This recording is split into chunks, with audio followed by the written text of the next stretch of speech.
Recently I went over 50 things Zelda fans hate in part 1 of the series, and today I'm going over the remaining 50 in part 2. If you haven't seen this yet, be sure to check it out for the full 100. Without further ado, number 51, playing the Ballad of Gales over and over in Wind Waker. You want to warp to another island? Pull out the baton. Play the song, watch the cutscene every single time. Nintendo really couldn't let us open a map and select the island we want to go to. Number 52, the magic armor in Twilight Princess. It sounds cool, you're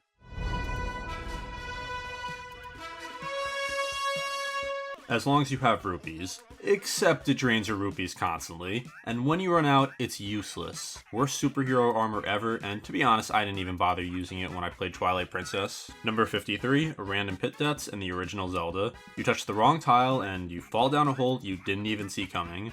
Yeah, this is one of the many reasons the original Zelda has not exactly aged gracefully. Number 54, the Tears of Light collecting in Twilight Princess. The game screeches to a halt for these segments. You run around the map, squish bugs, collect light drops for fun?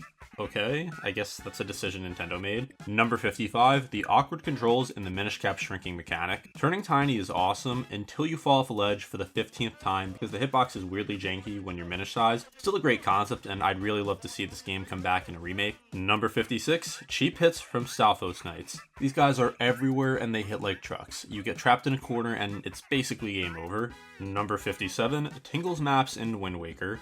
You want to finish the Triforce hunt? You need Tingle, and you'll need to pay him hundreds of rupees to translate each map. This guy's a ripoff artist in green tights, and I just want to know how he got his own game on the DS. Number 58, blowing the spirit flute in Spirit Tracks. I hope you like practicing the pan flute or recorder or whatever you played in elementary school because this gimmick will test your patience and your microphone. Nintendo really was obsessed with making these games as gimmicky as possible. And just imagine playing this out in public where you need to blow on your DS. Number 59, the overpowered guardians in Breath of the Wild. First playthrough, you see one guardian and it's panic mode. You just run, hide, or pray. They can laser blast you into the sky in seconds if you aren't careful. And I don't think this is bad game design, but I just mean it's something you hate because you know you're screwed.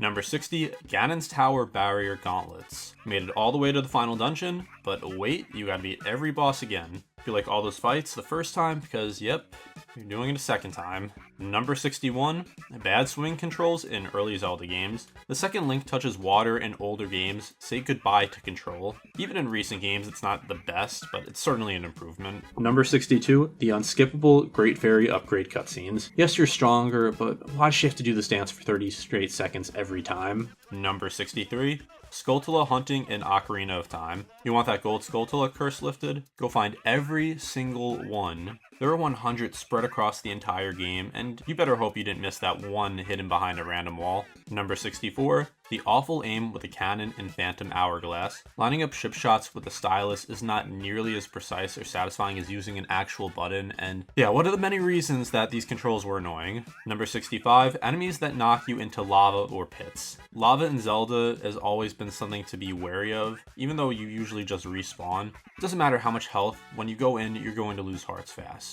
Number 66, those hand enemies like wall masters or floor masters. There's just nothing scarier than the shadow forming beneath Link in the middle of a dungeon. Like they pick you up, toss you back to the start, just rinse, repeat. These guys can be frustrating. Number 67, having to relight torches with limited time. Some puzzles give you seconds to light 5 torches across a room. Trip once and you have to start all over. I just want to know who made these rooms so spread out. Number 68, shooting gallery minigames. You need perfect accuracy, one missed shot, and sorry, no missed prize for you. Better keep spending rupees, and these just aren't very fun and get repetitive real quick. Number 69, the Dark Nuts in Twilight Princess. They're big and armored and they block everything, and they take forever to kill. It's a fun design, but just long, tedious fights. Number 70, saving Medley from every annoying puzzle in Wind Waker. I can only carry this bird across gaps so many times before I lose my patience. And with number 71, the annoying Escort quest, which is pretty much what Medley is, there's other characters like Ilya, Prince Ralis, and they just needed to be taken across dungeons while they do nothing. Zelda loves making you babysit someone halfway across the map while enemies swarm you. Number 72, refighting Yiga clan members forever. Every time you climb a mountain or wander into the desert in Breath of the Wild, surprise, there's a loser with bananas tries to fight you. Number 73, the postman's awkward letters. I already talked about the postman interrupting, but his letters usually are another reason to be annoyed with him. Dear adventurer, here's a sale on potions from Beetle. Even in Zelda, you can't avoid junk mail. Number 74, Spirit Tracks train segments dragging forever.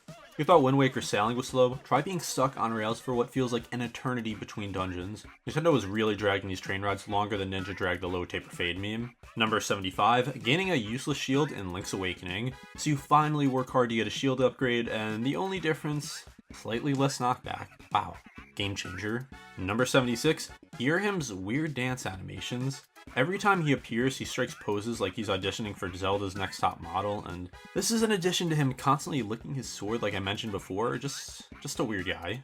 Number 77, slow motion moblin sneaking in Wind Waker. Link moves like molasses when carrying a barrel. Stealth never felt this boring, like you're telling me this hero can't carry a barrel faster.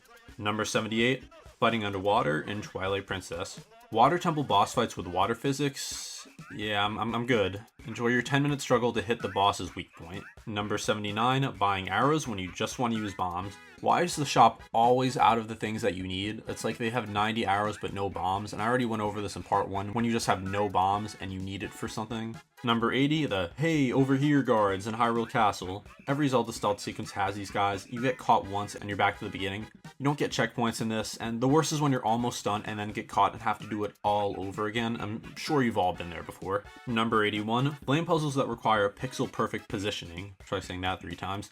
Miss by 1 tile and you've got to reset the entire room. Thank you to the Zelda puzzle designers for this. Number 82, the Spirit Orbs and Light Spirits intro in Twilight Princess. You just want to start your adventure, but wait, here's a 30-minute tutorial with glowing animals. Number 83, no explanations for mysterious items. Here's the Cane of Samaria. What does it do? We'll never tell.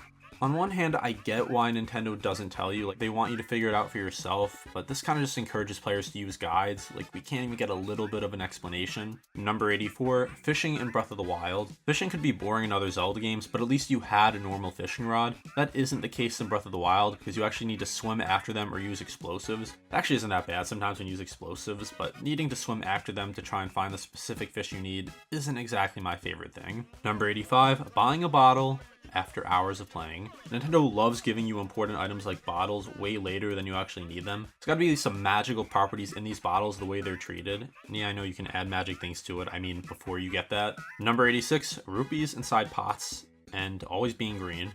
Like you find a pot in the corner, smash it, you get 5 rupees. And I'm not asking for a silver rupee in all these, but change it up a little bit. Like even 5 is probably more than you're gonna get for most. Like what if you have just some random pot here or there that you smash and you find like 20 or 50 rupees? It would just be cool and encourage players to go farming for rupees more. Number 87, using the boomerang on things it can't pick up. So many times you try to grab a heart with the boomerang and it flies right through. Nintendo's just gotta be trolling. Number 88, running out of arrows mid-boss fight. It happens all the time, especially when the boss requires arrows to kill. Back to the room before, or in my case, when I was doing this in Tears of the Kingdom, I needed to go back into the world, find or buy arrows, I forgot which one I did, and then I had to do the fight before Ganon, and then fight Ganon again, and then I needed to get Sun Shrooms because the gloom effect was too much. Yeah, that was probably the most difficult fight I've ever done in a Zelda game, and the lack of arrows did not help. Number 89, Twilight Realm Light Collection. Like the Spirit Orbs, but worse. More bugs, more wandering, more controller throwing. Okay, maybe not that far, but like, you get the point. Number 90, not being able to go underwater in Tears of the Kingdom and Breath of the Wild. I'll give a pass to Breath of the Wild since it was a brand new thing and had to run on the Wii U, but you're telling me Nintendo can make a whole map in the sky and a whole map in the ground, but couldn't have anything underwater? Number 91, Link's voice in Wind Waker. Some people love it, but that constant hiya every 5 seconds gets old real fast. Number 92, the awkward flying segments in Skyward Sword. Why is flying or lawfling somehow less fun than sailing in Wind Waker? The sky feels empty, and it's another flaw in this otherwise well-made game. I'm glad we got a really expansive sky in Tears of the Kingdom though. Even though there's not as much detail on specific islands, I just feel like there's more you can find. Number 93, forced tutorials about items you already know. Yes game, I know how bombs work, I've been playing Zelda games, then the average commenter saying who's here in 2025 has been alive. Number 94, refighting Moldorm. Again, why does this guy keep showing up in top-down Zeldas to knock you off the platform over and over again? Number 95, forgetting to save.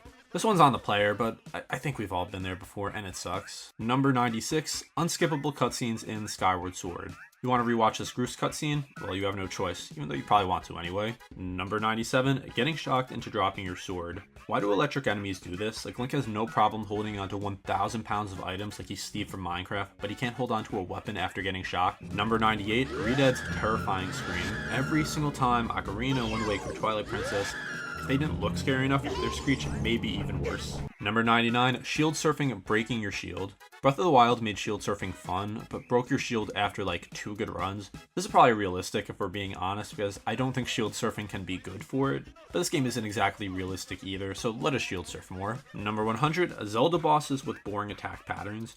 You beat Goma by shooting its eye? Never seen that before. Can Nintendo think of any new ideas for boss fights? Alright, so I'm just being dramatic for the sake of this video. I love the Legend of Zelda series, and I'm just poking fun at some of the silly things in it, as well as some things I genuinely just don't like. Like, there's been so many games, and they can't all be perfect. There's gonna be nitpicks here and there. If you haven't seen part 1 yet, be sure to check that out. Also check out my other content if you like other Nintendo franchises. I just started this channel in May, and I'm trying to build it up, so liking, commenting, and subscribing really helps me out. Also consider joining my Discord. Anyway, I hope you enjoyed this video, and thank you for watching Domainy.